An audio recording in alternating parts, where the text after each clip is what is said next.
Bonjour, je m'appelle Nicole Samoutri, je suis enseignante en classe d'accueil au primaire et je suis également doctorante en éducation à l'Université du Québec à Montréal. Dans le cadre de ma thèse, je m'intéresse à la dimension culturelle dans l'enseignement en classe d'accueil au primaire.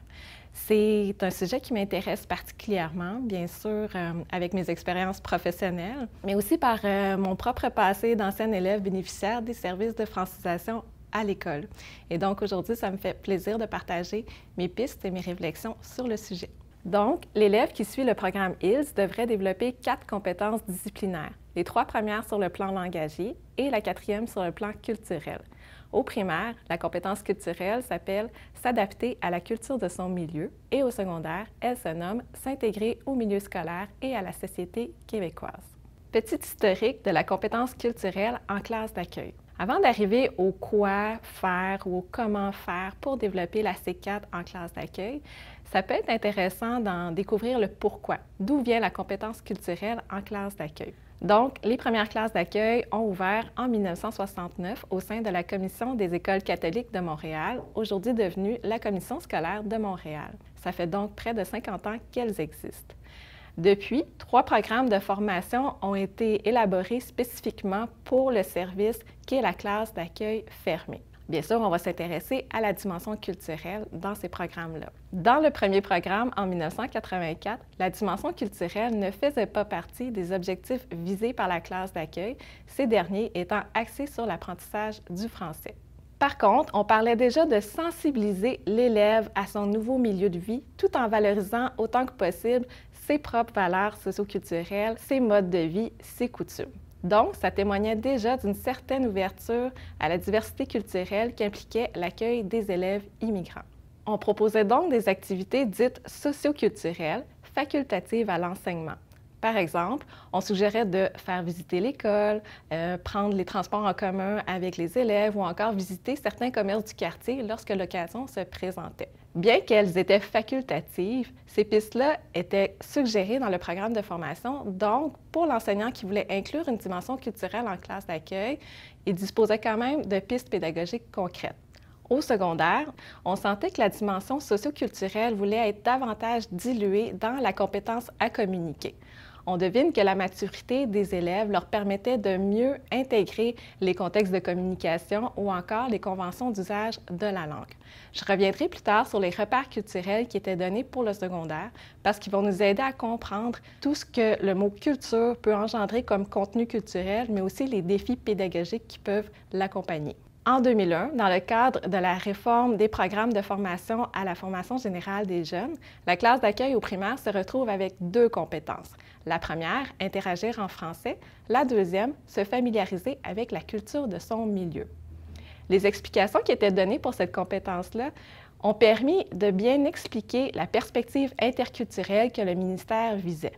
Par contre, cette compétence-là, elle venait avec très peu de pistes pédagogiques. Ceux qui auront enseigné avec ce programme-là se rappellent qu'il faisait tout au plus 12 pages. En 2014, la classe d'accueil s'offre l'expertise d'une équipe d'experts et d'enseignants pour documenter en qualité et en quantité les balises pour le soutien à l'apprentissage du français auprès des élèves issus de l'immigration. La compétence culturelle en classe d'accueil au primaire devient s'adapter à la culture de son milieu et hérite d'une première progression des apprentissages comme au secondaire. Ce petit tour d'horizon démontre donc que la dimension culturelle, aujourd'hui appelée à être développée sous forme de compétences dans une perspective interculturelle, a toujours eu sa place dans les classes d'accueil québécoises. Les implications pédagogiques actuelles pour la C4. Dans le fond, je vais présenter brièvement la documentation qui existe pour développer la compétence culturelle en classe d'accueil. Au primaire, la progression des apprentissages, elle est divisée en 4 catégories de connaissances. Les connaissances reliées à la culture scolaire québécoise, les connaissances reliées à la société québécoise, les connaissances reliées à la vie en société et les connaissances reliées aux produits culturels et à leurs moyens de diffusion. Donc, sans aller dans les détails, c'est pour dire comment la culture en classe d'accueil pour les élèves peut être large et tout est culturel à condition qu'il y ait une portée pédagogique dans son intégration linguistique, scolaire et sociale. Du côté du secondaire, les premiers repères culturels qui étaient donnés pour la compétence culturelle étaient étroitement liés à l'histoire du Québec. Puis, en 2010, on les a sectionnés en 3 dimensions. La première dimension, la dimension socio-linguistique, regroupe les connaissances qui sont reliées à la langue. La deuxième dimension, la dimension sociologique, regroupe les connaissances sur l'organisation de la société. Et enfin, la troisième dimension, la dimension esthétique, concerne les grandes réalisations artistiques. Une progression des apprentissages est venue s'ajouter en 2010 pour bien étoffer et enrichir les contenus culturels qu'on peut travailler en classe au secondaire. Que dit la recherche? La recherche en didactique des langues secondes et étrangères réserve une place importante à la dimension culturelle dans l'enseignement de la langue. On peut le voir avec le concept langue-culture, qui ramène à 2 principes. D'un côté, la langue permet de mettre en mots les idées, les pensées d'un individu. D'un autre côté, ces mots traduisent des réalités sociales expérimentées par les locuteurs de cette société. Et j'ajouterais même des réalités propres à la vie en collectivité dans la société de la langue cible. Cette association cruciale entre les concepts de langue et de culture ont préparé le terrain aux approches communicatives, encore largement préconisées dans les classes de langue aujourd'hui, c'est-à-dire les approches qui visent des niveaux fonctionnels pour permettre à l'apprenant de langue d'être rapidement autonome dans ses interactions. Pour être optimal, en plus de multiplier les contextes d'interaction et de communication, les approches communicatives valorisent beaucoup les contenus d'ordre culturel parce qu'ils permettent de donner du sens au discours entendu et produit et donc facilitent l'apprentissage d'une nouvelle langue. Cette recommandation devient pertinente pour l'individu qui apprend une langue dans un contexte de migration géographique car il doit s'adapter à un nouveau milieu de vie, comme nos élèves en classe d'accueil. Dans le cadre du mémoire de maîtrise que j'ai mené, la langue et la culture sont indissociables pour les enseignants de classe d'accueil. Certains me disaient « la classe d'accueil n'est pas un simple bain linguistique » et d'autres me disaient « c'est dans le rôle de l'enseignant de faire connaître et de faire comprendre notre culture aux élèves ». Par contre, le fait que la dimension culturelle soit pertinente dans les classes de langue et dans les classes d'accueil n'empêche pas les défis sur le plan pédagogique d'arriver. Les défis, on va les résumer en le choix des contenus culturels, l'exploitation des contenus culturels et l'appréciation des apprentissages faits par les élèves. On peut juste penser à ce qu'évoquent les termes culture et intégration pour se rendre compte de l'étendue des implications pédagogiques que peuvent porter ces compétences. Une définition de la culture souvent retenue par les études en didactique des langues est celle de l'UNESCO. La culture doit être considérée comme l'ensemble des traits distinctifs, spirituels et matériels, intellectuels et affectifs qui caractérisent une société ou un groupe social. Et elle englobe, outre les arts et les lettres, les modes de vie, les façons de vivre ensemble, les systèmes de valeurs, les traditions et les croyances. On retrouve habituellement 2 catégories de culture. La première, la culture avec un grand C, fait référence aux grandes réalisations de l'homme, qu'elles relèvent des arts ou des sciences. Elles sont symboliques pour la société parce qu'elles témoignent de l'évolution de cette société.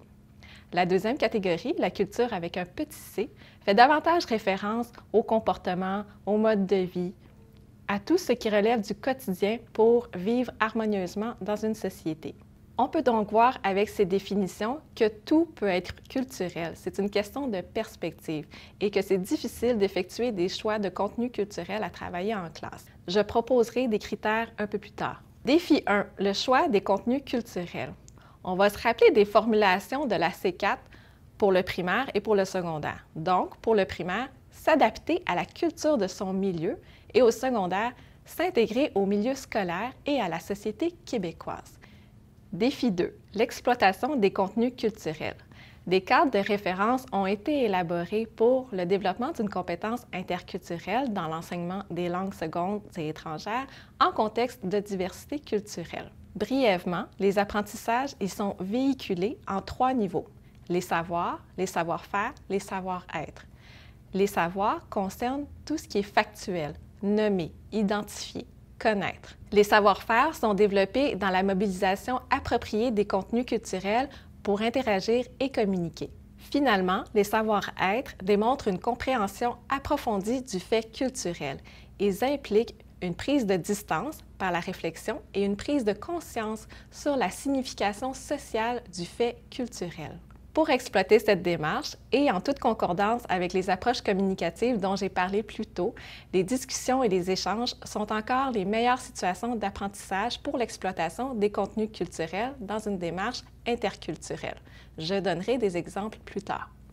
Il faut se rappeler qu'en tant qu'enseignant auprès des élèves nouvellement arrivés, on est souvent une première référence pour l'élève et parfois même pour le milieu familial.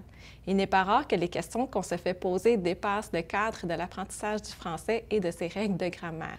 Enfin, à la lumière de ces travaux, je tends à valoriser l'empathie, c'est-à-dire la capacité de se mettre à la place d'autrui, autant pour l'élève que pour l'enseignant. Je valorise aussi l'aptitude à raisonner de manière critique, c'est-à-dire être capable de relativiser et de se positionner le moindrement face au contenu culturel qui relève d'une culture ou d'une autre. Ça peut se faire à n'importe quel âge, n'importe quel niveau. Il suffit d'adapter les questions et les discussions comme on va le voir plus tard. Défi 3. L'appréciation des apprentissages faits par les élèves. Il demeurera toujours délicat de porter un jugement sur la culture d'autrui. Il faut comprendre que même avec des balises, la compétence culturelle ne peut pas se soumettre aux mêmes opérationnalisations que les autres compétences disciplinaires dans le programme de formation. Comme l'avait dit une enseignante qui avait participé à mon mémoire de maîtrise, c'est vrai que c'est subjectif. On voit donc que le retrait de la compétence culturelle du bulletin de l'élève en classe d'accueil a ses raisons d'être. Toutefois, je pense que l'absence de notation par l'enseignant ne le dispense pas d'une étape d'appréciation de la manière dont l'élève s'approprie tranquillement des contenus culturels.